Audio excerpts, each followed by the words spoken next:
Perkenalkan, nama saya Trisna Lurina Pugiting. Saya kelas 12 IPA 1. Saya sekolah di SMA Swasta Santa Maria. Di sini saya akan menjelaskan tentang teks cerita sejarah yang ditugaskan oleh Pak Wery, yaitu guru bahasa Indonesia. Selamat menyaksikan.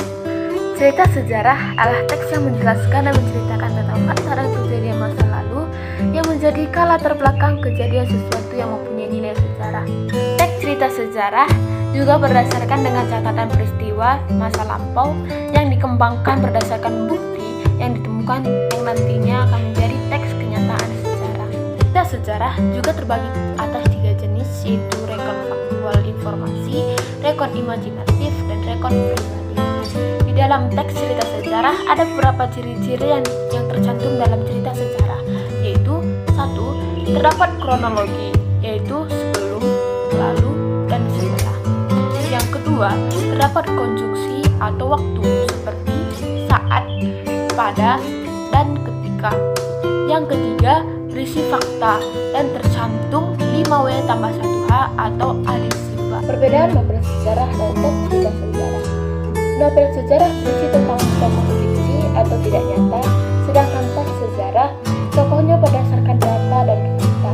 Kedua, novel bersifat hierarki atau kurang penting dan paling yang penting, sedangkan teks cerita sejarah itu bersifat gradual atau paket.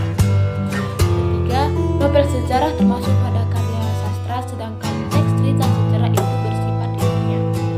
Keempat, novel sejarah berdasarkan wawancara atau kisah cerita yang sudah ada sebelumnya, sedangkan teks sejarah itu data yang sudah riset dan valid. Kelima, pada akhir cerita pada novel itu biasanya menggantung atau tidak jelas, sedangkan teks cerita sejarah itu memberikan kebiasaan atau kepastian yang sangat jelas.